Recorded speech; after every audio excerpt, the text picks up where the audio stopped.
Mr. Markov, thank you. Welcome back to the program. What do you take as President Putin's message from this announcement, and what will it really mean on the ground? This decision was surprised about the time, but it was not surprised about general Russian plans, because it was more or less clear that Russia helped Damascus to survive, because half of a year ago, Islamic State was very close to take control of the Damascus and Aleppo as well. Now Syrian government survived and attacking Islamic State. Now the main military and economic infrastructure of Islamic State have been crushed by Russian aviation strike, and as a result, we suppose that in a couple of weeks, Syrian government troops will take control again of the Palmyra, and then probably, I suppose that even without Russian aviation support, Syrian government troops will crush Islamic State in the middle of this year. Mm-hmm. Well, let me ask you first, because the the Syrian opposition have also sent out a message saying that if there is a withdrawal, that would be a positive step. Now, the Syrian opposition has complained long and hard that actually your forces, the Russian forces, have been really going after, the opposition to Assad and not as much against ISIS. So do you think that perhaps President Putin feels that he's gained enough for Assad to be very dominant at the peace talks? Is there something to that, you think?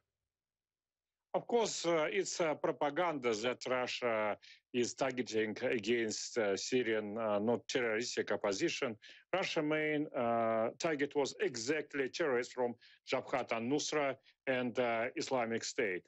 And Russia created very good conditions for the peaceful peace talk by helping Syrian government, because before Russia helped Syrian opposition, specifically Islamic State and Jabhat al-Nusra, wanted to crash Syrian government by force. Now they're not able to do it.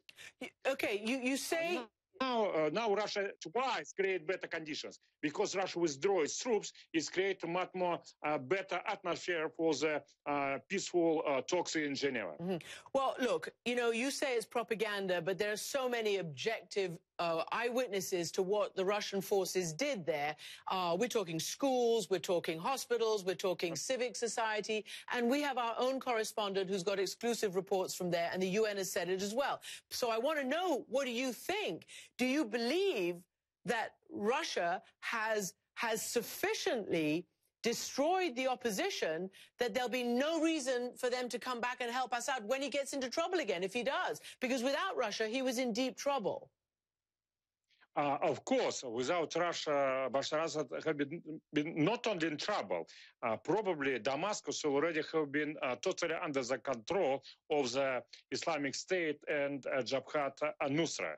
And I want to repeat again and again, the fact that Russian strike, destroy hospitals, schools, and other peaceful objects, of course, it's pure propaganda. Of course, in the war, there could be some different casualties. It's happened with both American and Russian strikes, but nevertheless, Russia targeted, first of all, against terrorists for Islamic State and Jabhat al-Nusra.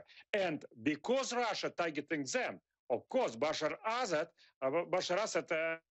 got some more opportunity to push some troops against his opponent from Syrian opposition. But what kind of opposition?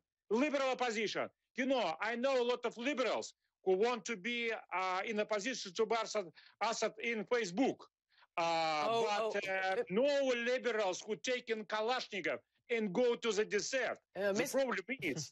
Mr. Markov, yes. you know very well that tomorrow is the anniversary of those very same ordinary Syrians who started simply asking for reform. And you know very well that that is what's led to all of this. But what I want to ask you is this. Without Russia's military, help. What does Bashar Assad and Russia now expect from the negotiations? Does Russia expect Bashar to stay where he is? Are there going to be elections? We've already heard from the Syrians that it is a red line for them. No talk about any kind of political dynamic that eventually would see Bashar Assad either voted out or basically leave power.